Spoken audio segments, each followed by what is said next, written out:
modest tones. You answered me with no pretense, and still I feel I said too much. My silence is my self-defense, and every time I've held a rose, it seems I've only felt the thorns. And so it goes, and so it goes, and so will you soon, I suppose. And the whole idea was it was personal. The log was Williams College, and one end was Mark Hopkins, and the other was a student. We have wonderful students. They're bright, able individuals and very distinguished faculty members here. And I think there is a real exchange that goes on at Williams that's pretty extraordinary, giving them almost an ideal environment in which to grow up intellectually. It's okay to be on equal terms. This is a very uniquely Williams thing of a student being able to tell you what they want to do. They take an hour or two of your time every week and they work on it with you. The Williams ideal is Mark Hopkins on one end of the log and a student on the other. It's kind of mythology now. But it's a real thing, and I've discovered it through experience. Tutorials really operate at the level of two students and the instructor. The person who'd written would read, and the other person would deliver a verbal criticism of the paper. The one who hasn't written the paper for the week has the duty of critiquing the paper that they've just heard. You get to know another person and your professor on an extremely intimate level. The very icon of the college, Mark Hopkins in the log, is emblematic of that. He was sitting at the end of his tutorial table and I was at the other end, and we were just hashing over a text. The way we conceive of education here has to do with dialogue. It has to do with interaction. Terrific instigator of conversation. There's no better way to become a good advisor to a student than to know not just what they think about any given issue, but how they think. You almost forget you're being taught. To let the students, in effect, become teachers of each other and of their teacher. He can ask just the right question at just the right moment. You have to learn how to shut up. And it's not a familiar role for teachers. And in fact, we're teachers because we don't want to shut up. No, I think the dynamic of the log is to get you to hold your own weight. I like to think that's part of the reason why students from Williams go on to become leaders. And I don't mean just leaders of government or leaders of corporations, important as those things are, but leaders of their communities, leaders of their school boards, leaders of their PTAs, leaders of their local Red Cross. I leave Williams a better person, not just a better student. Wow, wow, wow. At Williams, when a student chooses to do research with a faculty member, it is more colleague. I mean, as a senior colleague and a junior colleague. And I mean, this notebook that's right behind me is the student working with me now. Probably 10% of the entries in that book are in my handwriting because he starts a reaction and it has to go off to class and I will continue it. In the process of being with a student under those circumstances, you find out what they think of George Steinbrenner and the New York Yankees, you find out what they think of the America's Cup, you find out what you think of world tensions or geopolitical issues. And so in the act of, or the concert or the dance recital that was on campus a few nights ago, we touch on all those things informally, casually, but we just exchange views constantly. One of the best ways that a student repays a teacher is to surpass what that teacher can do. Rather than being a threat, that is in fact, it seems to me, one of the ultimate validations of what we've been able to do, is to take very bright people and give them a leg up, so to speak, and then they go on and do even better things than we ourselves are doing. That warms my heart.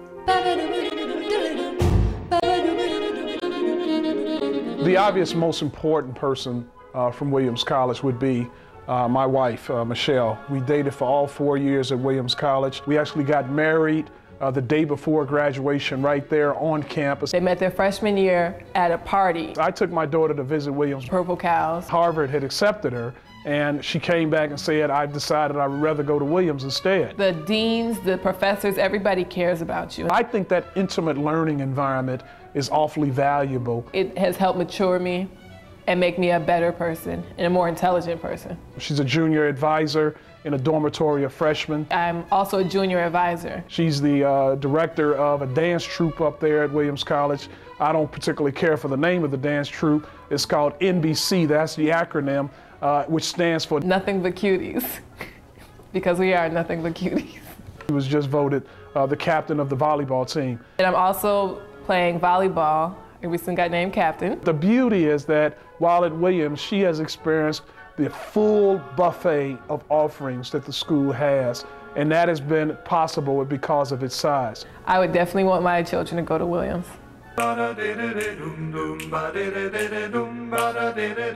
Graduates that I've seen come out of Williams in recent years are equipped, believe it or not, to work for symphony orchestras, baseball teams, media companies, or go into the field of medicine or law if they saw fit. I am a studio arts major. I'm a theater major. I'm a running back for the Williams College Eastman. I can't imagine in a larger school how difficult it would be to get one-on-one attention. I was also on the sailing team. The professors have the students as their first priority. And I am also an economics major. I feel like this is really the right environment for me to sort of try new things. At a larger school, I wouldn't be able to sing and be a part of the football team. I have too many good things to say about Williams. 'Cause I gotta get a message to you. They are multifaceted, multi-talented, and intellectually and emotionally equipped to deal with change.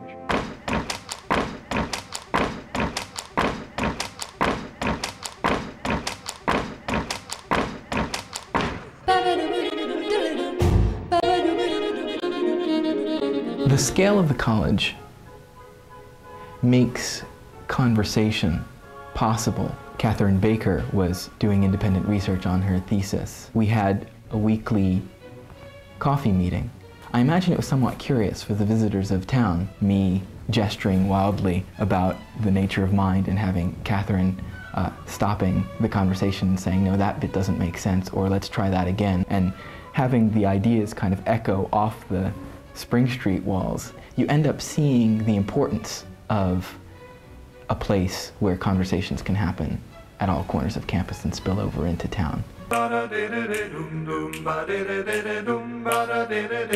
I decided to take on a particularly rigorous academic challenge, and that was Classics 101. It was just a great spring, and April was beautiful, and so you'd spend a lot of time outdoors throwing frisbees and running around. And anyway, I decided that, that the weather was too nice to go to a few classes, and so I missed a couple classes in a row. And I was about to miss my third class in a row. It was about a half hour before class, 20 minutes before class, and my phone rang. And the person on the other end said, "Is Mr. Sheehy in, please?" And I said, this is Mr. Sheehy, who is this? And he said, well, actually, this is Professor Fuqua.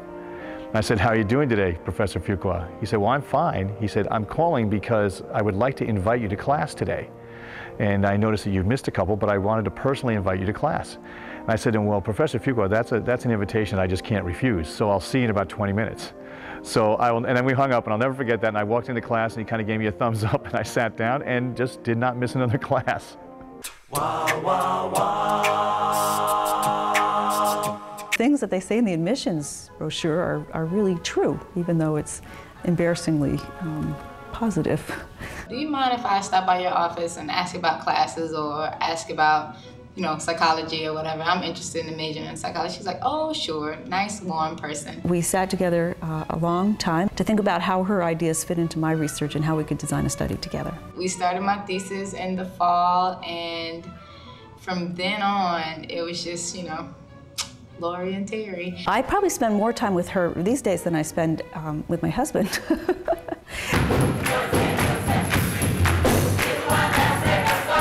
You get very, very close, and you get close because you're sharing a common project. I'm obsessed with learning, but I never knew that like a relationship between a professor and a student could go beyond the walls of Williams.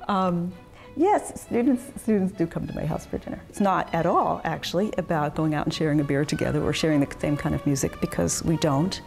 It's about having a shared interest, and we're both very interested in this project. And she's got a passionate interest that she wants to take with her when she leaves here, and I have some of the ability to fuel that fire and to give her some of the tools that she needs. She's genuinely a kind person, and she wants to help people and make a difference. That's the most rewarding part, is actually feeling like you're making a difference in somebody's intellectual life. I'm sure that, we'll be good friends for the rest of life.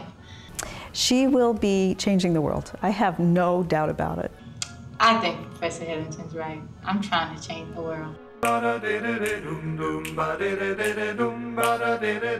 There's a timeless nature to Williams College. I mean, what we did in 1793, what we did in 1893, what we did in 1993, and what we're doing now and into the foreseeable future is really the same model. It's students learning from students and students learning from faculty. I wish the log was all you needed. That would be great. We'd have logs all over the Purple Valley, and that would be really nice. Of course, you need more. I think everyone on campus is gratified that we have a beautiful studio arts building. We have a wonderful science center with a magnificent library, the Scal Library. You need infrastructure, and part of this campaign, of course, is geared to the infrastructure needs we're going to have for the next 50 years. How do you have students learn from students? You better make sure that they're in an environment that really is conducive to learning, to the development of leadership skills. You only do that if you have the best students in the world. A large part of the campaign, of course, is to make sure that Williams College will always be affordable to the best students, regardless of where they come from, in terms of income, background, national origin, whatever. Once you get those students, as an old faculty member, of course, I'm pretty keen on the notion that they not only learn from each other, but they learn from us as well. A large part of this campaign is to increase the number of faculty so we can increase the number of small seminar kinds of experiences for our students. And I think one reason people are so loyal to Williams is that they recognize not just the development of critical thinking skills, not just the fact that they made the best friends in their lives during their 4 years in the Purple Valley, but that previous generations invested in them.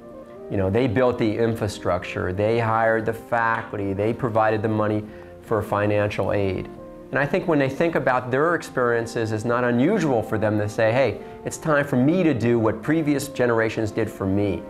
And I think that's a secret of Williams College. It's one reason why people are so loyal, and it's certainly one reason why I'm so confident about the success for this campaign. I have absolutely no doubt in my mind, despite the tough times, despite a $400 million total, which is very daunting, that we will in fact succeed, because Williams always climbs far.